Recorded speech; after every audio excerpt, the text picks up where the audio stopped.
For the last 20 years, the 11 acres west of Settlers Park in Meridian has been owned by the West Ada School District. The plan was to build a new elementary school there.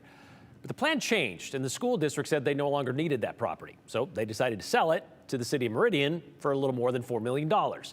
City planners see it as a future spot for a new community center. Well, last week, we saw the first draft of those design plans, and Aspen Schumpert lays out the timeline.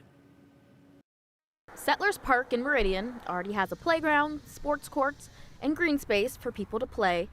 But Meridian resident Kathy Adams says it's missing a spot for our furry friends. Yes, I go to various dog parks. They're just a little bit more driving distance. Settlers Park would be her dream place to bring Pete, her border collie Ozzy, to play with other dogs. That would be a gift to the people with animals and dogs that come here. That would be an amazing thing. And as part of the city's newly released plans, Adams and Pete are gonna get it. We've been looking for the right home for a new community center for several years, and there's so many things about this location that are just perfect for a community center like this.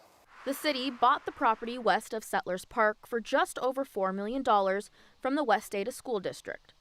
Along with including a dog park on the property, the city's goal is to expand the park and build a new community center.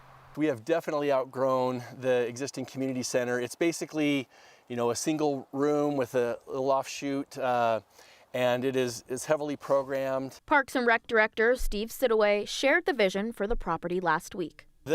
The community center will be the key feature, and it'll be kind of centrally located here on the site behind me. Then we will have some play space behind it, including probably a playground. We'll have some open play space up against the homes here to my right, allowing a flow of indoor and outdoor activities, including classes and programs. The type of community center that we will build here will just open up a whole lot of new opportunities for our community. We're still several years away from the new community center being open. Next steps are getting community input and approval of those final designs. Sidaway says cost estimates are also not something he could share right now. We're expected to see some of those next spring or next summer. But Brian, I do want to mention that this project is solely going to be funded by impact fees, which are fees that the city collects off building permits. So Sidaway says as the city grows and they need more space, the growth is kind of paying for itself with these impact fees instead of taxpayers paying for this project. We've been hearing a lot about that, like why can't growth pay for growth? And now we're seeing the evidence of how it does that. Okay, so the old building though, the old community center, what's gonna happen with that? Yep, so that's still over by City Hall. Okay. That is gonna remain open, but it's gonna go away eventually. The city does own that property. They tell me they do have different plans for that. Not sure when it's coming down or what it's getting turned into. They couldn't share that right now, but eventually that will disappear. They have a good reputation of reusing buildings in Meridian, I know that, so hopefully they'll do that. Because again, the community is getting bigger, they need a bigger space. Yeah. All right, thank you very much, Aspen.